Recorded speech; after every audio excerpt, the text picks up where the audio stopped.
সকলকে স্বাগত অদ্ভুত সমাধান চ্যানেলে। আজ আমরা আলোচনা করব তৃতীয় শ্রেণীর পরিবেশ বইয়ের এখান থেকে পরিবার ও পরিবারের শাখা পোশাখা। পরিষ্কার?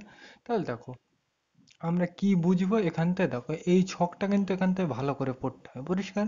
এই ছকটা বাড়িতে একবার খাতায় লিখবে এবং শেষটা ভালো করে বুঝবে। কিভাবে বুঝবে আর এখান থেকে কেমন প্রশ্ন আসবে সেটা আমরা বলছি, একটু ভালো করে খেয়াল রাখবে। তাহলে চলো জানা যাক। তাহলে এখান থেকে প্রথম প্রশ্নটা লিখবে, ঠাকুরদা ও ঠাকুমার ছেলেকে কি বলে? উত্তর কি হবে? কাকাও বলে, আবার কি বলে, বাবাও বলে। পরিষ্কার? এই কাকা আর বাবা এই দুটো কি ছেলের নাম, আর মেয়ের নাম কি পিসিমা। বোঝা গেল? এখান থেকে কিন্তু এরকম প্রশ্ন আসবে যে ঠাকুরদা ও ঠাকুমার ছেলেকে কি বলে? কাকাও বলতে পারো, বাবাও বলতে পারো। পরিষ্কার? আর মেয়েকে কি বলে? পিসিমা। এইরকমই কিন্তু এখান থেকে প্রশ্ন আসবে। পরিষ্কার? এইবার এখান থেকে আরেকটা প্রশ্ন কিন্তু ঘুরিয়েও আসতে পারে, যে তোমার বাবার বাবাকে কি বলে? দেখো, তোমার বাবা, তার বাবাকে কি বলবে? ঠাকুরদা। আর মাকে কি বলা হবে? ঠাকুমা। এখান থেকে কিন্তু এরকম ঘুরিয়ে ফিরে আসবে। পরিষ্কার? এবার এরকম আসতে পারে, তোমার কাকার বাবাকে কি বলা হয়? ঠাকুরদা। অথবা মাকে কি বলা হয়? ঠাকুমা। পরিষ্কার? তোমার পিসিমার মাকে কি বলা হবে? ঠাকুরদা অথবা ঠাকুমা। পরিষ্কার? ঠাকুরদাকে কি বলা হয়? বাবাকে, পিসিমার বাবাকে কি বলা হয়? ঠাকুরদা। আর মাকে কি বলা হয়? ঠাকুমা। পরিষ্কার? এইগুলো খেয়াল রাখতে হবে। এইবার এ সাইডে যাওয়া যাক। পরিষ্কার? তাহলে এখান থেকে কিরকম আসবে প্রশ্ন? দাদু ও দিদিমার মেয়েকে কি বলে? কি লিখবে? দাদু ও দিদিমার মেয়েকে কি বলে? উত্তর হবে কি? মাসিমা। পরিষ্কার? আর যদি ছেলে বলে তাহলে কি হবে? মামা। ম- মামা হবে, তাই তো? আর যদি মেয়ে জিজ্ঞাসা করে তাহলে কি হবে? মা আর মাসিমা। বোঝা গেল? এই প্রশ্নটা কিন্তু ঘুরিয়েও আসতে পারে, যে তোমার মার মাকে কি বলা হবে? দেখো, মার মাকে কি বলা হবে? দিদিমা। আর বাবাকে দাদু। পরিষ্কার? এরকম কিন্তু ঘুরিয়ে ফিরে আসতে পারে।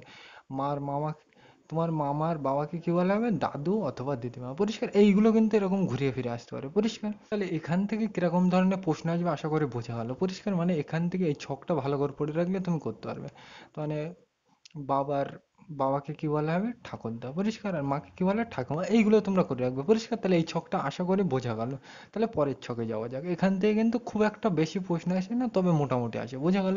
আর এই যে এটা দেখলাম, এই এখানে দেখো, এই ডালপালা মতো বেরিয়েছে। দেখো, এখান থেকে এই বেরিয়েছে, আবার এখান থেকে এই বেরিয়েছে, তাই তো? এই ডালপালাকেই বলা হয় শাখা পোশাকা। দেখো, এই শাখা পোশাকা লেখা আছে, এই ডালপালাকেই কি বলা হয়? শাখা পোশাকা। বোঝা গেল? এবার আমরা আলোচনা করব পরিবারের শাখা পোশাকা ও নিকটাত্মীয়। পরিষ্কার? তাহলে এখান থেকে কি প্রশ্ন আসবে? ওই একই কিন্তু প্রশ্ন আসবে। দেখো, এটাকে কি বলে? শাখা পোশাকা। পরিষ্কার? এই ছকগুলো হাতে একবার লিখবে, তাহলে তোমার ধারণা পরিষ্কার। পরিষ্কার? এখান থেকে কেমন আসবে? দাদা ও দিদির, দাদা ও দাদির ছেলেকে কি বলে? উত্তর কি হবে? চাচা বলে অথবা আব্বা বলে। পরিষ্কার? আর মেয়েকে কি বলা হবে? ফুফু আম্মা। বোঝা গেল? একইভাবে এখানে উল্টো হবে, কি বলতে পারে? নানা ও নানির ছেলেকে কি বলা হবে? মামা। আর মেয়েকে কি বলা হবে? আম্মা অথবা মা অথবা খালাম্মা। পরিষ্কার? এইগুলো কিন্তু ঘুরিয়ে ফিরে আসতে পারে। যে এইবার তোমাকে জিজ্ঞাসা করতে পারে যে তোমার বাবার বাবাকে কি বলা হবে? বাবার বাবাকে কি বলা হবে? দাদা বলা হবে অথবা দাদি বলা হবে। পরিষ্কার? আর তোমার মার বাবাকে কি বলা হবে? নানা অথবা নানি। পরিষ্কার? সরি, তার মানে তোমার মার বাবাকে কি বলা হবে? নানা। আর মানে মাকে কি বলা হবে? নানি। পরিষ্কার? এইগুলো কিন্তু খেয়াল রাখবে। পরিষ্কার? তাহলে এখান থেকে এই ছকগুলোই কিন্তু ইম্পর্টেন্ট, এখান থেকে ঘুরিয়ে ফিরিয়ে কিন্তু আসতে পারে।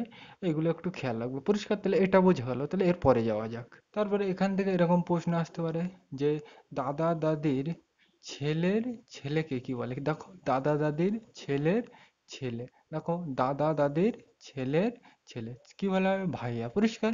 তাহলে এখান থেকে কিন্তু এরকম ঘুরিয়ে ফিরে প্রশ্ন আসবে, এগুলো খেয়াল রাখবে। পরিষ্কার? তাহলে এখান থেকে কিন্তু আমি আর ডিটেলস আলোচনা করলাম না, এগুলোই পড়ে রাখবো। পরিষ্কার? তাহলে আজকের ভিডিওটা এ পর্যন্ত। এই ভিডিওটি দেখার জন্য সকলকে থ্যাংক ইউ।